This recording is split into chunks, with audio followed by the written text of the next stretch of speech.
Assalamualaikum warahmatullahi wabarakatuh. Kembali lagi bersama Junawan Andrea Channel. Kali ini saya akan berbagi ilmu, info, triks bagaimana sih cara mematikan mesin mobil yang baik dan benar.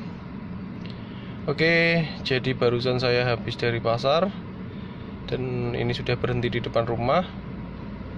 Kali ini saya akan mematikan mobil. Langkah-langkah pertama sebelum kita mematikan mobil, kita matikan terlebih dahulu ya semua fitur-fitur yang ada di dashboard mobil kita. Kita cek apakah lampunya sudah mati atau belum.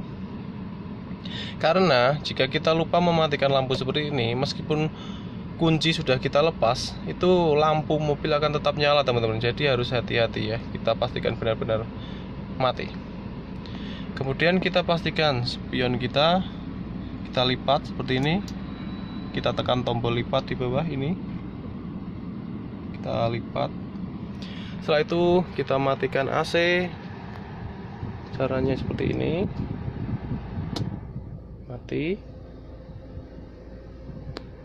Kemudian audio, jika masih menyala kita matikan audio. Kebetulan ini mobil saya audionya udah mati, musik udah mati. Dan yang terakhir, jangan sampai lupa handrem ya, tarik handrem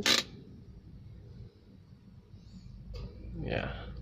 Kalau sudah kondisi seperti ini, maka kita siap untuk mematikan mesinnya teman-teman.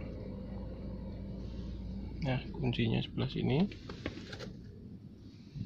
Oke, sini nggak kelihatan ya. Nah, tinggal kita matikan, putar ke kiri, kita dorong ke dalam. Untuk melepas kuncinya caranya gini, caranya kita dorong ke dalam, putar ke kiri, baru kita tarik, baru bisa seperti itu. Udah mati. Udah cukup sekian video dari saya teman-teman ya. Begitulah cara mematikan mesin mobil yang benar. Wassalamualaikum warahmatullahi wabarakatuh. Sampai jumpa di video berikutnya.